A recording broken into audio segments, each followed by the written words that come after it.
So I guess you're a movie lover too. I've always loved the movies. My father used to take me to the movies every week when I was a little girl.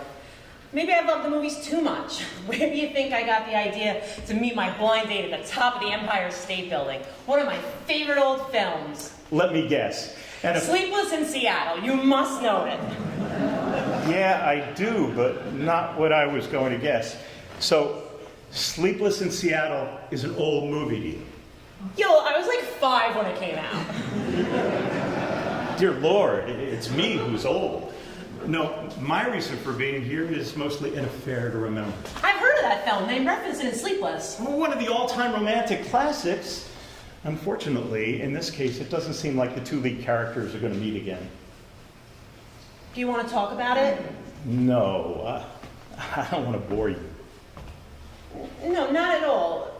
Besides, it looks like you could use a friend, and I have the time. It doesn't look like my date is going to show. Here goes. 5 years ago, I was working on location in Iowa. We were shooting for about 6 weeks. I met a local man, Doug, an English teacher. So funny and smart. Whenever I wasn't on set and he could get away, we would meet. Doug loved to hear me talk about the film industry. We fell in love. It was a wonderful 6 weeks. When it was time to leave, I wanted him to come with me. But he couldn't leave his family. This is very Bridges of Madison County. Go on.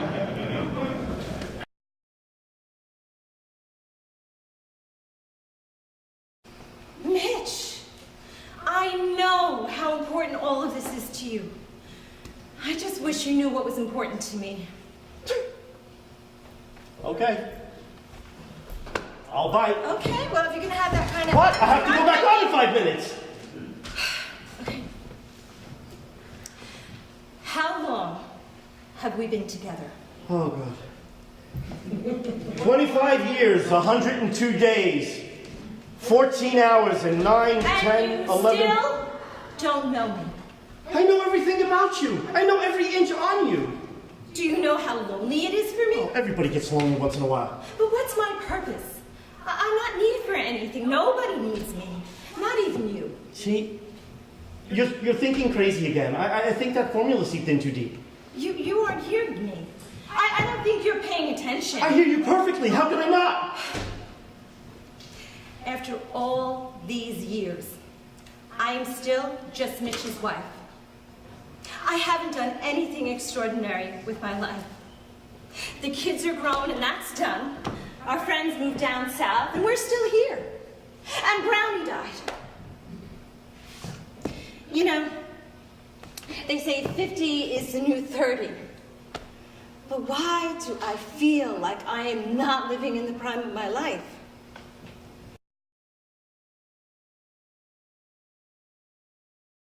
Too old for that. I get you, Lifer. You can't be thinking about beautiful women. But tell me one thing, old man. Why did you do it?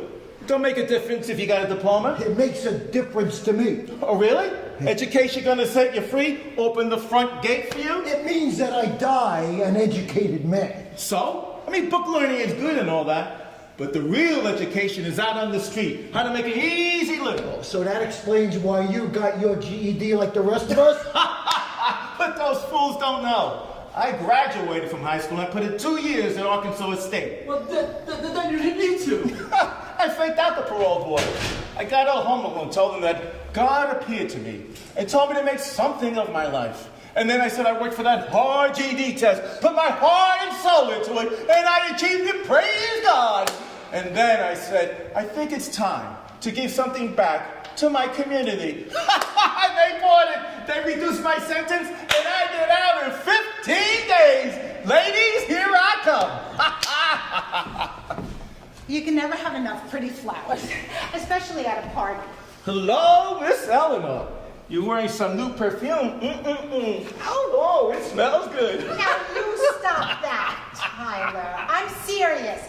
Concentrate on this party for Dwayne. Is my mom here yet? No, I haven't seen her. Now, I know this isn't going to be much of a party. Warden James sends his apologies. He had some visitors from the state capitol, rather unexpected. But he does wish to convey his... Miss Eleanor, can we just wait a little while longer before we get started?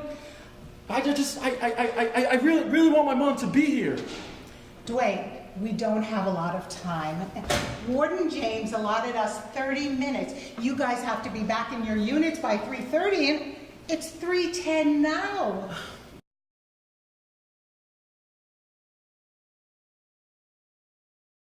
This was always an open frontier where people could walk across from one border town to the other without papers or nothing.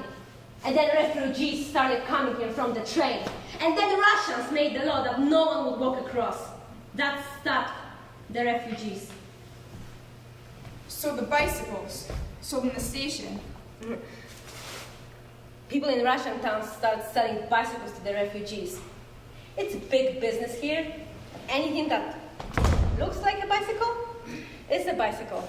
Is that why your bicycles... What I told you it was. My husband's getting another one. So why the big pile of bicycles on the other side of the border? The bicycles are so bad that Norwegians won't let us ride them anywhere in the country, especially not into town. So they've thrown away once we can get across. How do we get somewhere anywhere after we cross? The Norwegians are nice. No, they bring buses here.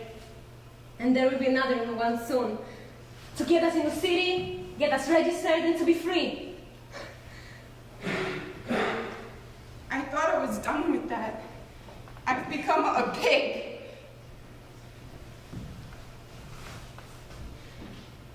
You don't have to sell yourself anymore. I don't have a bicycle and no money to buy one. We can go together. The two of us. You will sit in the front in a bar. We can make like 20 yards even in this piece of junk.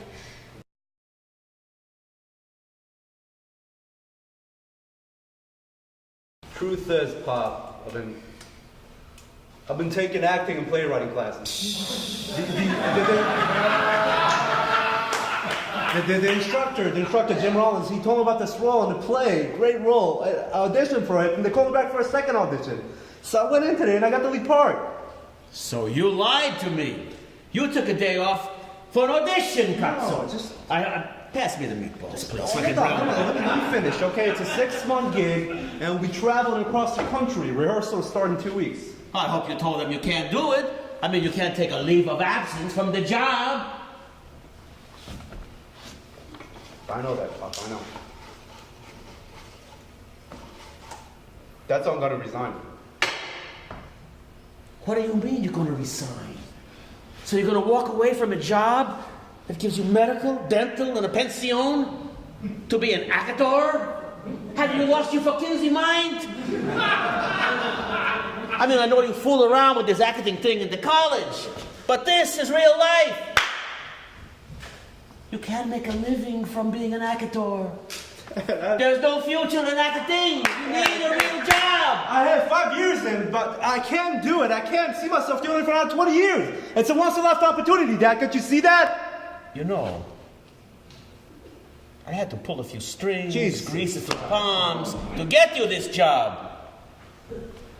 The resident manager is a good guy. He has nothing but good things to say about you.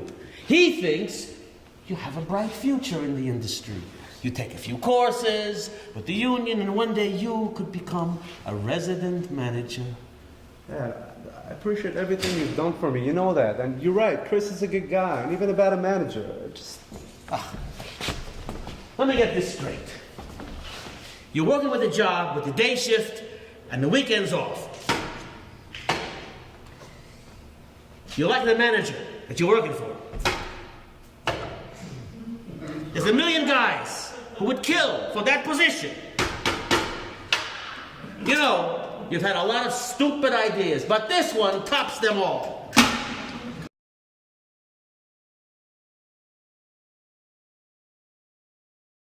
Oh, Maestro, I'm so pleased you were able to make it. We were a bit concerned when we hadn't received your reply. 1,000 Pop. 1,000 pardons, Contessa Medici. Your generous proposal was mingled in my post. I only but received it 2 days ago and made arrangements to be here immediatamente. Oh, pish posh. No matter, you're here now and we're so looking forward to your performance tonight. And please, Amelia. As am I to giving it, Emilia.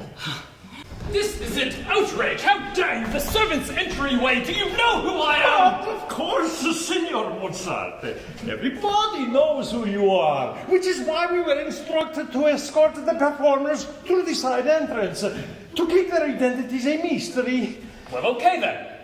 There you have it. I shall alert the Contessa of your arrival immediatamente. Yes, why don't you do that? Pardon? Performers? Oh, what I intended to say was something. Oh boy. I seem to be in a pickle. This one was hired to entertain the masses, but when we did not hear back from him, the Contessa commissioned Herr Mozart for the job. But Herr Mozart, he travels the globe like a fugitive from the law, so we were not sure if he had received our overtures. Other measures were taken. Musicians had preyed unto themselves, and both on time. What were the odds?